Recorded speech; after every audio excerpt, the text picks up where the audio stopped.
ఓం శ్రీ గురుభ్యో నమ. గం గణాధిపతయే నమ. శ్రీమాత్రే నమ. ఈరోజు మనము మే నెల మాస ఫలితాలు ఎలా ఉన్నాయి, ఈ యొక్క 2006 మే నెల మాస ఫలితాలు తీసుకుంటున్నాము. ముందుగా గోచారం చూసినట్లయితే కుజుడు శని ఈ యొక్క మీనరాశిలో ఉన్నారు. రవి బుధులు మేషంలో ఉన్నారు. శుక్రుడు వచ్చేసి వృషభ రాశిలో ఉన్నారు. గురువు వచ్చేసి మిథున రాశి, కేతు సింహరాశి, చంద్రుడు వచ్చేసి ఈ యొక్క తులారాశిలో ఉన్నారు. రాహు వచ్చేసి ఈ యొక్క కుంభరాశిలో ఉన్నారు. అయితే ప్రధానంగా తీసుకున్నట్లయితే మనకి కుజుడిని తీసుకున్నట్లయితే మేషరాశి వారికి మీ రాశి అధిపతి మీకు వ్యయం స్థానంలో ఉన్నారు. పైపెచ్చు మీకు ఈ యొక్క దశమ కోణాధిపత్యం ఉద్యోగ స్థానము, అలాగే భాగ్యస్థానాధిపతి అయినటువంటి శని మీకు మీనరాశిలో ఉన్నారు. కుజునితో ఉన్న కలిసిన శని భగవంతుడికి కుజునితో యొక్క వ్యతిరేక స్వభావం కలుగుతుంది. ఫైటింగ్ సెక్షన్ ఉంటుంది. కుజుడు ఎవరితో కలిసి ఉన్నా వ్యతిరేకంగా ఫైట్ చేసే మోటివేషన్లో ఉంటుంది. అలాంటి సిమ్టమ్స్ మీరు ఈ యొక్క నెలలో ఫేస్ చేస్తారు. అలాగే కుజుడు వచ్చేసి మీకు 11వ తేదీ మేషంలోకి వస్తాడు. అప్పుడు మీకు కుజుడు తన స్వక్షేత్రమైనటువంటి మేషరాశిలోకి వస్తారు. తద్మూలకంగా తులారాశిని చూస్తాడు కుజుడు. అక్కడ రవి బుధులు కూడా తులారాశిని చూస్తున్నాయి, మీ సప్తమ క్షేత్రాన్ని చూస్తున్నాయి.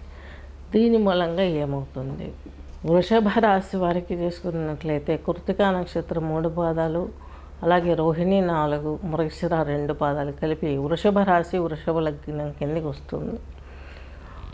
వృషభ రాశి వృషభ లగ్నానికి శుక్రుడు వచ్చేసి రాశిలో ఉన్నాడు. అలాగే ఈయన మీ రాశాధిపతి, షష్ఠాధిపతి. మీకు 3వ ఇంటి అయినటువంటి చంద్రుడు తులారాశిలో ఉన్నాడు. వృషభ రాశి వారికి ఉద్యోగం గురించి ప్రయత్నించే వారికి ఎలా ఉంటుంది, సుబ్రహ్మణ్య స్వామి ఆరాధన చేసుకోవాల్సిన అవసరం ఉంది. అలాగే లక్ష్మీదేవి పూజలు చేసుకోవాల్సిన అవసరం ఉంది. ఈ యొక్క రియల్ ఎస్టేట్ ఇట్లాంటి విషయాలలో జాగ్రత్తగా ఉండి డెసిషన్స్ తీసుకోండి. పర్చేజ్ చేసే ముందైనా, ఇన్వెస్ట్మెంట్ చేసేటప్పుడైనా ఇవన్నీ కూడా ప్రాక్టికల్గా మీరు ఆలోచించాలి. వ్యవసాయదారులకు కూడా మిశ్రమ ఫలితం గోచరిస్తుంది.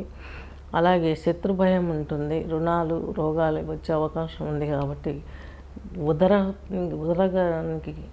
ఉదరానికి సంబంధించినటువంటి ప్రాబ్లమ్స్ ఎక్కువ ఫోకస్ అవుతాయి. దీని నుంచి మనము బయటపెట్టడానికి ఈ యొక్క అమ్మవారి ఆరాధనలు చాలా మనకు హెల్ప్ చేస్తాయి.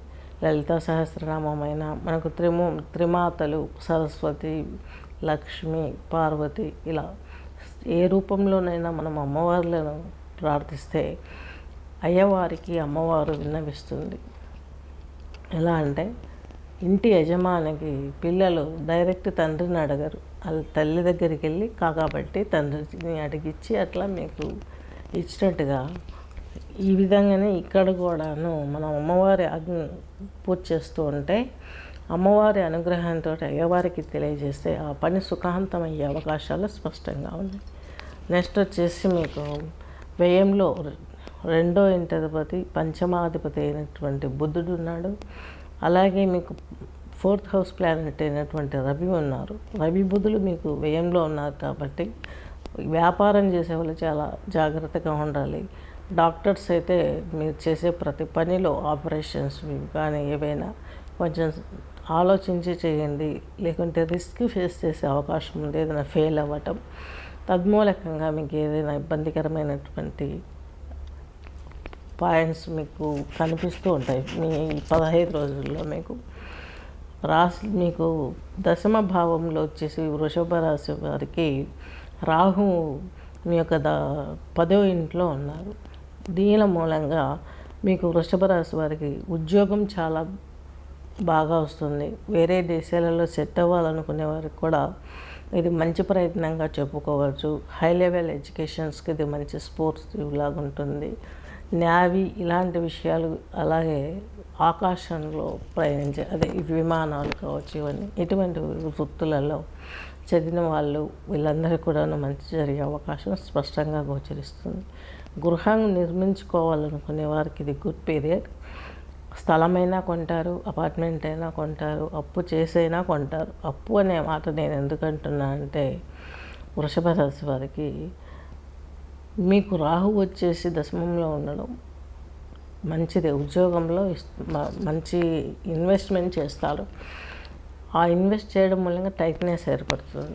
కాబట్టి ఫైనాన్షియల్ విషయాలలో ఏది కొనాలన్నా, గోల్డ్ అయినా, ఇల్లు అయినా, ఇవన్నీ కూడాను మీ వృత్తికి, వ్యాపారానికి, ఉద్యోగానికి ముందు స్పెండ్ చేసి అది రన్నింగ్లోకి వచ్చిన తర్వాత అప్పుడు ఈ ప్రయత్నాలు చేస్తే మనకు చక్కగా సొల్యూషన్ దొరుకుతుంది. కుజుడు వచ్చేసి మీకు వ్యయంలో ఉన్నాడు ఈ యొక్క 11 నుంచి. తద్మూలకంగా మీకు కుజుడు వచ్చేసి సప్తమాధిపతి, వ్యయాధిపతి. 11 నుంచి వ్యయంలోకి వచ్చేసి ఈ యొక్క రవి బుద్ధులతో కలుస్తారు. దీని మూలంగా ఇక్కడ కుజుడు మరలా తన స్వక్షేత్రంలో మీకు దాయాదులు ఎవరైనా ఉన్నా, ఇద్దరు సోదరులు ఉన్నా, వీరితో కొంచెం సంఘర్షణ ఏర్పడే అవకాశం కనిపిస్తుంది.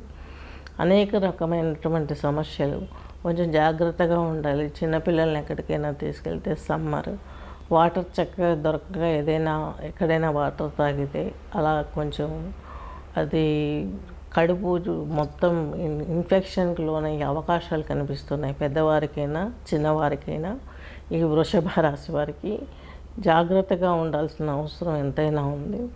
ఫైనాన్స్ రంగంలో మీరు ఇన్వెస్ట్ చేసేటప్పుడు చాలా జాగ్రత్తగా పెట్టండి. ఇప్పుడే చెప్పాను రాహు ఉన్నాడనేసి. హైక్స్ వచ్చినట్టే వస్తాయి, పోతూ ఉంటాయి. కేతు వచ్చేసి మీకు మ్యారేజెస్ విషయంలో దగ్గరికి వచ్చిన సంబంధాలను పక్కకి కలిపే అవకాశాలు ఉంటాయి. మీరు సూర్యనారాయణమూర్తి ఆరాధన చేసిన తర్వాత మీకు ప్రభావం తగ్గుతుంది. అలాగే మీరు ఇంకా ఎక్కువగా చేయాల్సింది, శని మీకు లాభంలో ఉన్నాడు. వృషభ రాశి వారికి వీరికి వచ్చేసి భాగ్య దశమాధిపతి చాలా మీకు గ్రోత్ తెచ్చి పెడతాడు. కుజుడు 11వ తేదీ ఎప్పుడైతే మేషంలోకి వస్తాడో, సింగిల్గా మీనంలో ఉన్న శని భగవంతుడు మీ రాశిని చూస్తాడు. మీ రాశిలో శుక్రుడు మీ రాశాధిపతి కూడా ఉన్నారు. ఈ రాశిని చూడడం మూలంగా తృతీయ వీక్షణ ద్వారా చక్కగా మీరు అనుకున్నవన్నీ సక్సెస్ఫుల్ అయ్యే అవకాశం బాగా కనిపిస్తుంది. ప్రయాణాలు ఇవన్నీ కూడా, తీర్థయాత్రలు, ఎక్కడికైనా సైట్ సీయింగ్ మీరు వెళ్ళే అవకాశాలు ఉన్నాయి. చక్కగా ఎంజాయ్ చేయండి. మీకు అన్ని సానుకూల పరిస్థితులు రావడానికి దుర్గా పరాశక్తిని ఆరాధించండి. మీకంటూ ఎవరికైనా హెల్ప్ చేయాలనిపిస్తే అది ధన రూపంగా కంటే ధాన్య రూపంగా ఇస్తే, ఎందుకు అంటే మీకు శుక్రుడు వచ్చేసి మనకు ఈ యొక్క అలచందల కింద వస్తుంది. అలాగే మీకు ఈ అలచందలు, బొబ్బర్లు కూడా దానం ఇవ్వడం ఎంతో మంచిది. శుక్రవారం శుక్రహోరలో స్నానం చేసి టెంపుల్కి వెళ్ళి ఈ యొక్క గురువు గారికి, అక్కడ ఉన్న పండిట్స్కి కేజింబావు అలచందలు, బొబ్బర్లు అంటారు. అలాగే ఒక రవిక గుడ్డ, కొంచెం దక్షిణ మీకు తోచినంత, మీరు వేయగలిగినంత దక్షిణ ఇచ్చి మీరు ఇంటికి వచ్చి చక్కగా దేవునికి పూజించుకొని మేము ఈ కార్యక్రమాలను నిర్విఘ్నంగా జరుపుకోవచ్చు. తద్మూలకంగా మీకున్నటువంటి పరిశ్రమలన్నీ ఇవన్నీ కూడాను శ్రమతో కూడినటువంటి విషయాలన్నీ కూడాను సులభమయ్యే అవకాశాలు స్పష్టంగా గోచరిస్తున్నాయి. స్వస్తి.